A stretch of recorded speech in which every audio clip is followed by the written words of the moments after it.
দই বড়ার রেসিপি তো আপলোড করেই দিয়েছিলাম, আর বলেছিলাম দই বড়ার সাথে যে পুদিনা, ধনেপাতা, কাঁচা লঙ্কার ঝাল ঝাল চাটনি আর তেঁতুলের যে টক মিষ্টি চাটনিটা, সেটার রেসিপিটা শেয়ার করব পরের পার্টে। তো সেই রেসিপিগুলোই নিয়ে চলে এসেছি, সাথে থাকবে ভাজা মশলার রেসিপিও। চলো, ভাজা মশলা বানানোর জন্য প্রথমেই নিয়ে নিলাম কিছুটা পরিমাণে ধনে, তারপর নিয়ে নিলাম গোটা জিরে আর এরকম গোটা মৌরি, আর তার সাথে দিয়ে দেবো 3টে শুকনো লঙ্কা। তোমরা কেমন ঝাল পছন্দ করো সেই অনুযায়ী তোমরা শুকনো লঙ্কা বাড়িয়ে বা কমিয়ে নিতে পারো।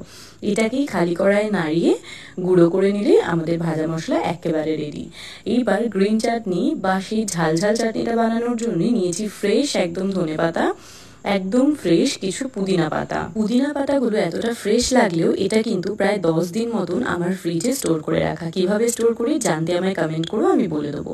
সাথে নিয়েছি টক দই, কাঁচা লঙ্কা গুঁড়ো, চিনি, চাট মশলা আর বিট নুন। একে একে ব্লেন্ডার জারে দিয়ে দিলাম ধনে পাতা, পুদিনা পাতা, 3টে কাঁচা লঙ্কা, বেশ কিছুটা পরিমাণে টক দই, 1 চামচ মতন চিনি, একটু চাট মশলা আর একটু বিট নুন দিয়ে সব একসাথে ভালো করে ব্লেন্ড করে নিলেই রেডি আমাদের সেই ঝাল ঝাল গ্রিন চাটনি।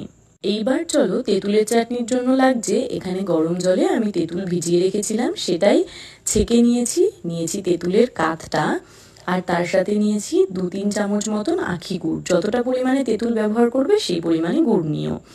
তারপর নিয়েছি এখানে আমি চিনি গুঁড়ো, আর তার সাথে চাট মশলা, বিট নুন আর কাশ্মীরি লঙ্কার গুঁড়ো কালারের জন্য। কড়াই গরম করে এর মধ্যে দিয়ে দিলাম সেই তেঁতুলের বের করে রাখা কাঠটা, তার সাথে দিয়ে দিচ্ছি কাশ্মীরি লঙ্কার গুঁড়ো, আর দিচ্ছি বিট নুন, আর 1 চামচ মতন গুঁড়ো চিনি আর চাট মশলা। সব দিয়ে খুব ভালো করে নাড়িয়ে নেবো, আর তারপর অ্যাড করে দিচ্ছি সেই আখি গুড়টা।